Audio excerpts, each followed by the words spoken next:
Assalamualaikum warahmatullahi wabarakatuh. Perkenalkan, saya Andi Karunia dengan NIM V1323559 dari kelas B Manajemen Pemasaran. Di sini saya akan membahas materi dari mata kuliah Advertising and Promotion Practice.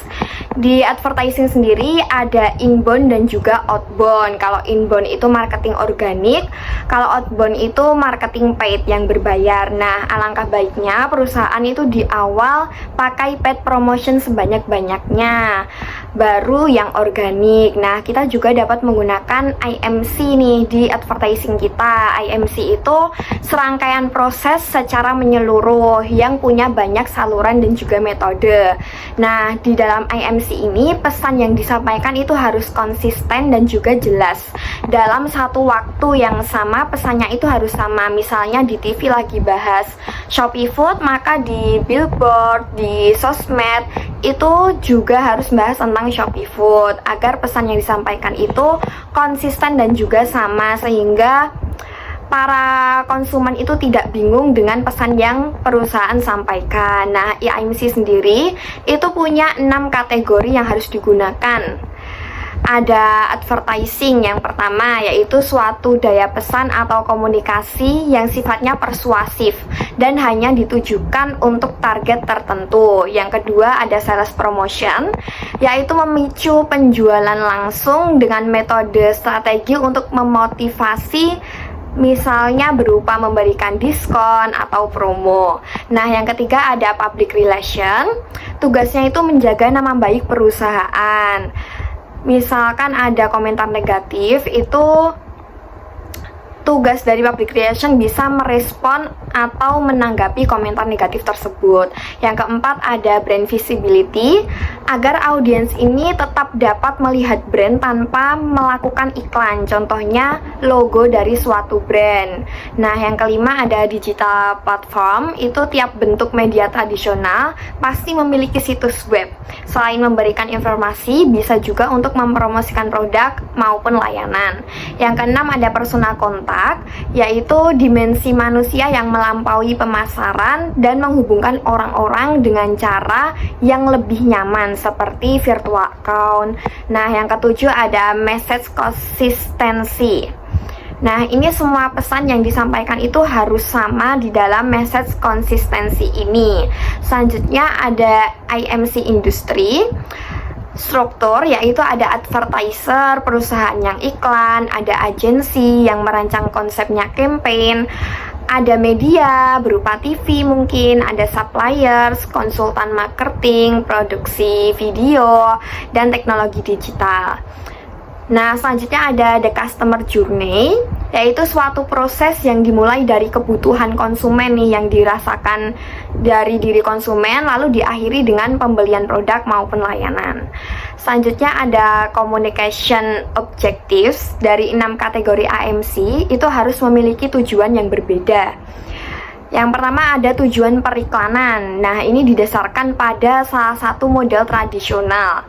Yang kedua ada tujuan promosi penjualan, terhubung dengan tindakan maupun respons tertentu dengan bentuk pengukuran lain. Yang ketiga ada tujuan hubungan masyarakat.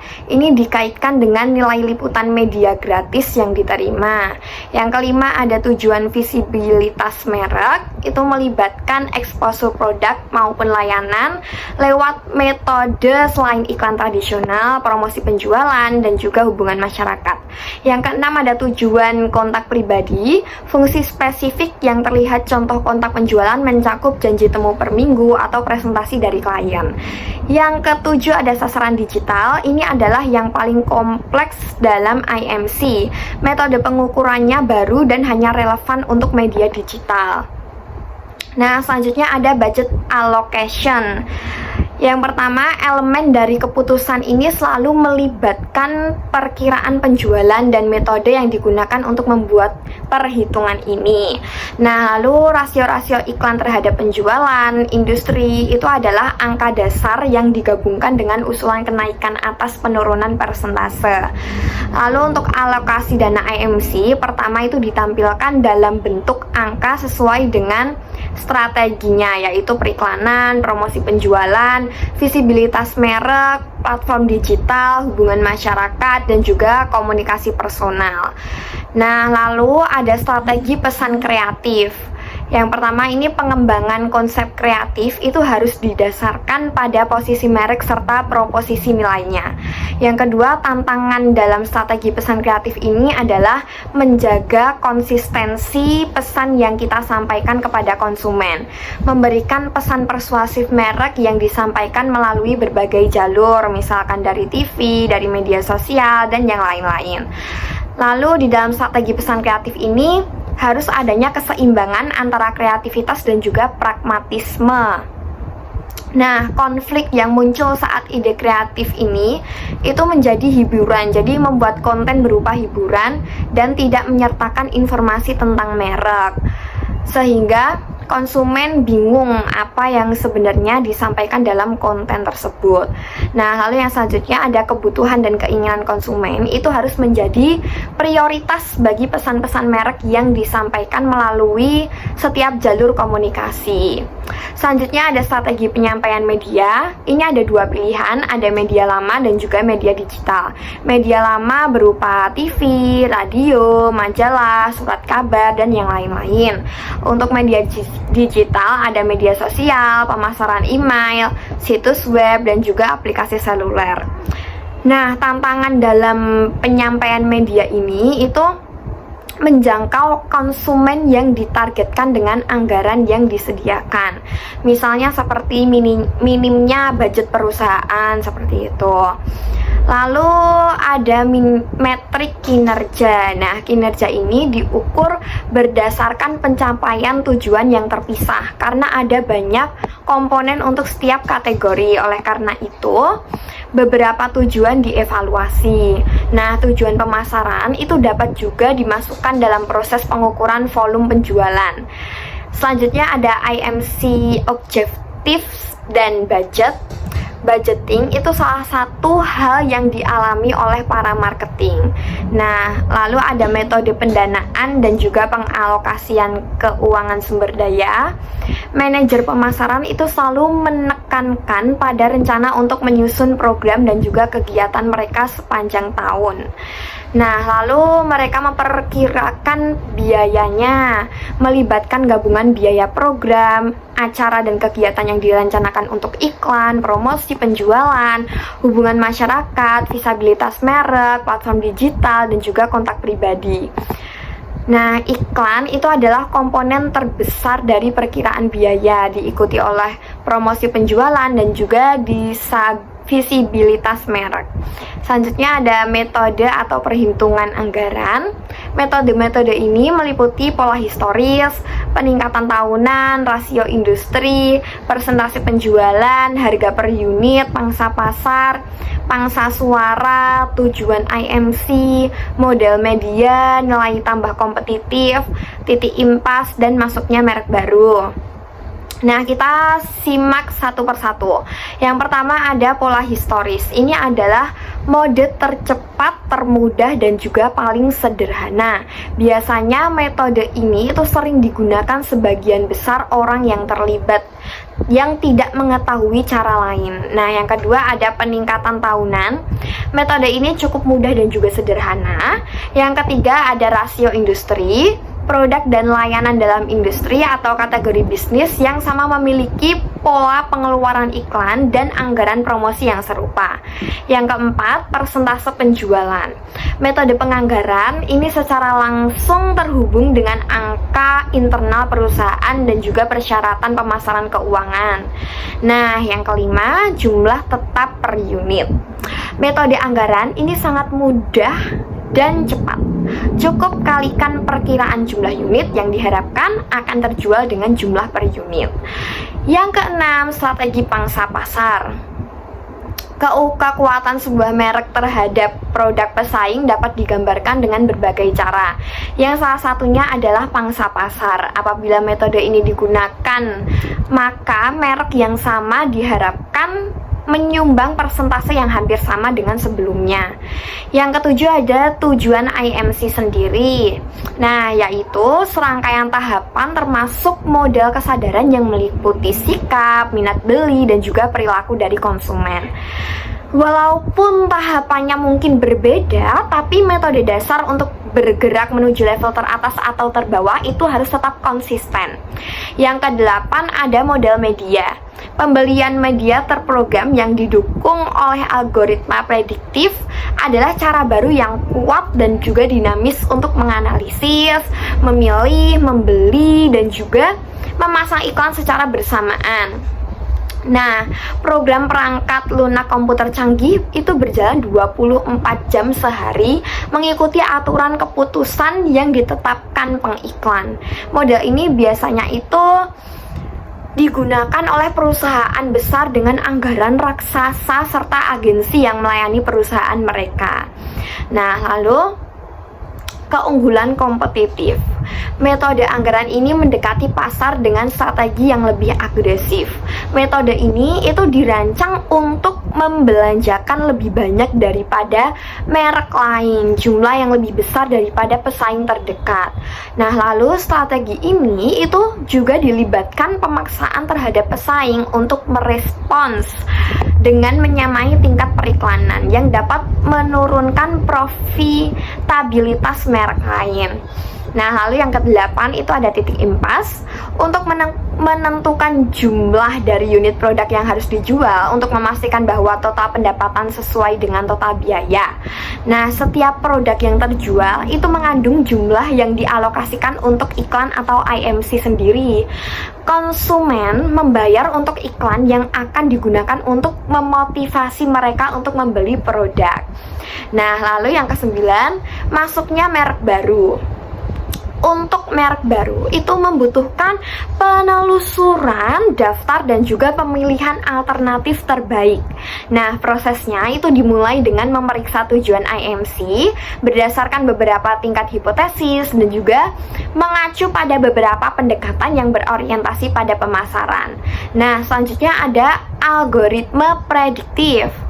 Penggunaan kecerdasan buatan adalah metode yang paling ampuh untuk mengantisipasi perilaku konsumen, memanfaatkan informasi dan juga aktivitas sebelumnya.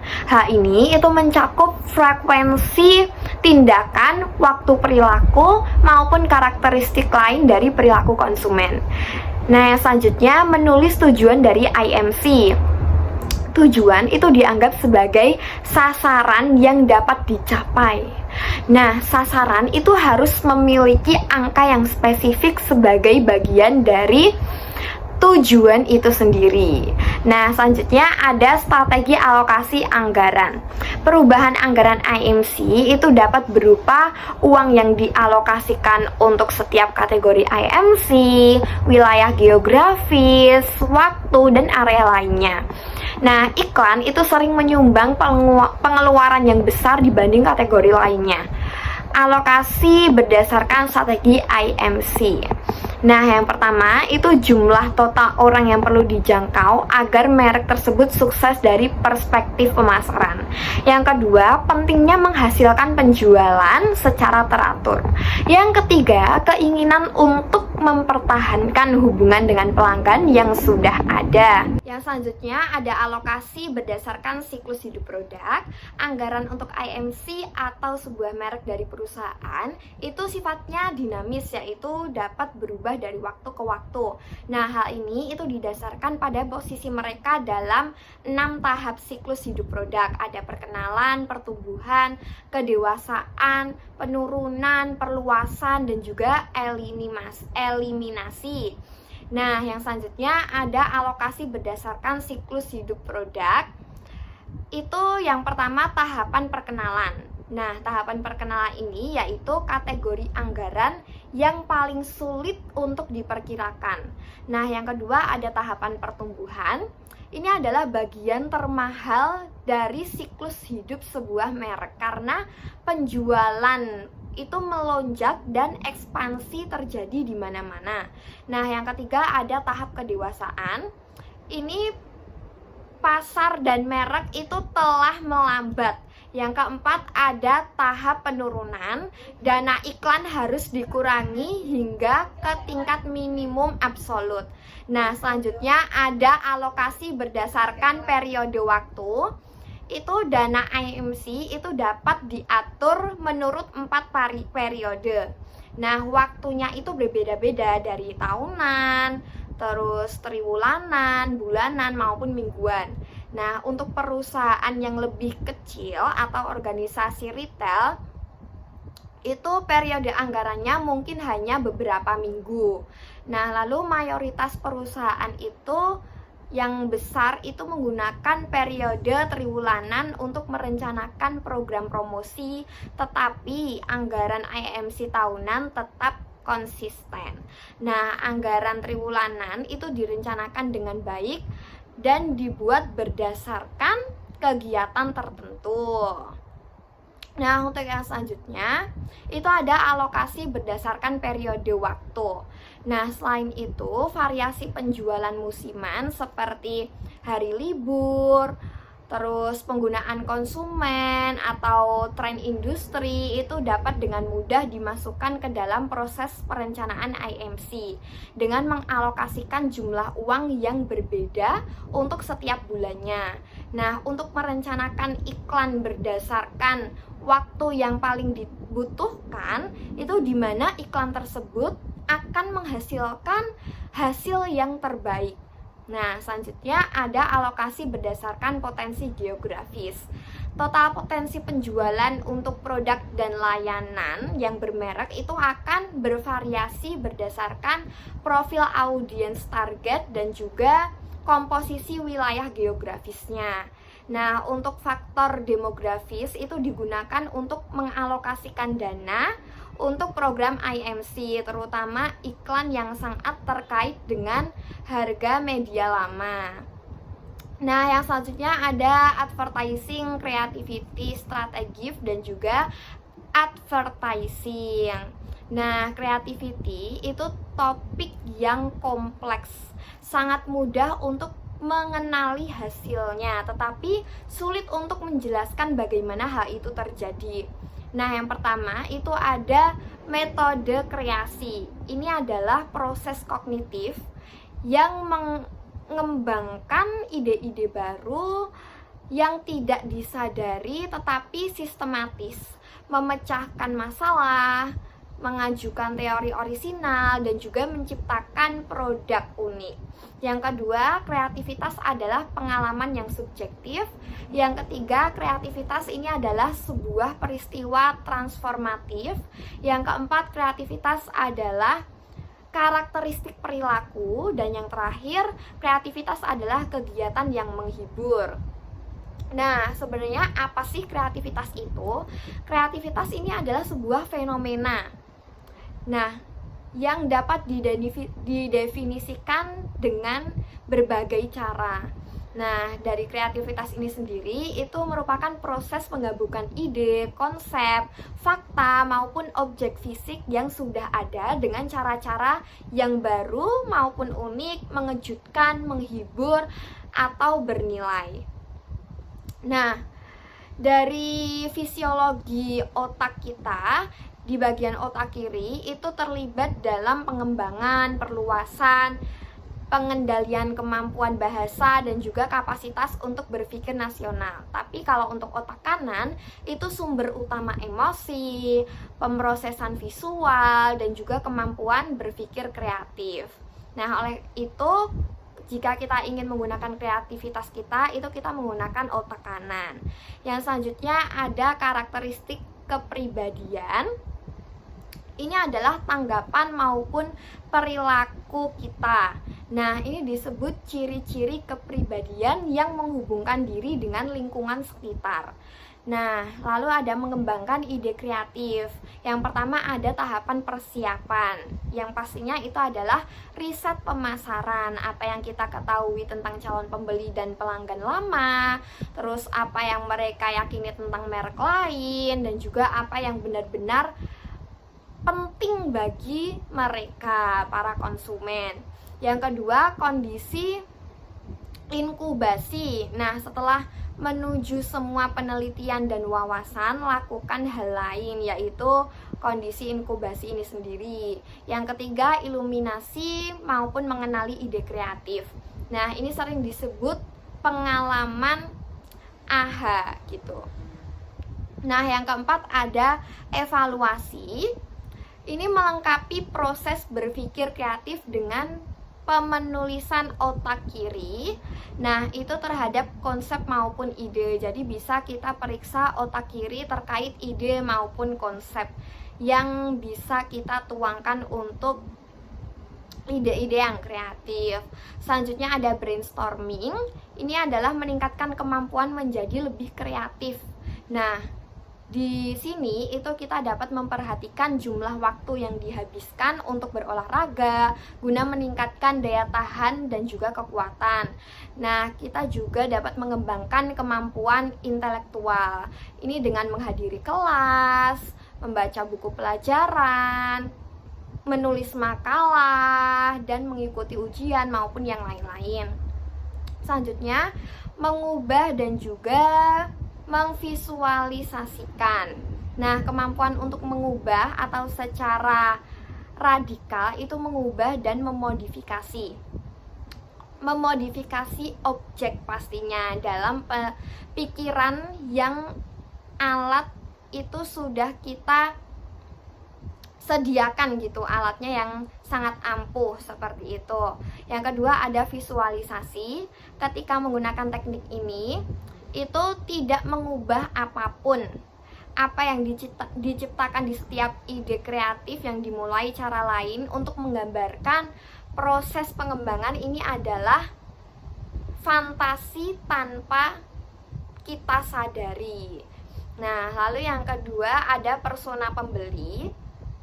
Narasi tentang seseorang yang kemungkinan besar adalah pembeli sebuah merek. Nah, lalu mengapa perlu membuat persona pengguna?